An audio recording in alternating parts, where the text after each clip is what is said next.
اللہ تبارک و تعالیٰ نے دو مخلوقات ایسی بنائی ہیں جن کو اللہ تعالیٰ نے عقل و شعور بھی دیا ہے اور اچھائی اور برائی کی تمیز بھی دی ہے اور اچھائی اور برائی کا مادہ بھی رکھ دیا ہے۔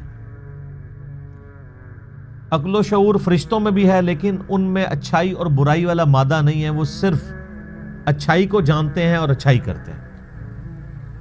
یہ انسان اور جن ہے جن کو اللہ تعالیٰ نے دونوں مادے دیے ہیں، فَأَلْهَمَهَا فُجُورَهَا وَتَقْوَاهَا۔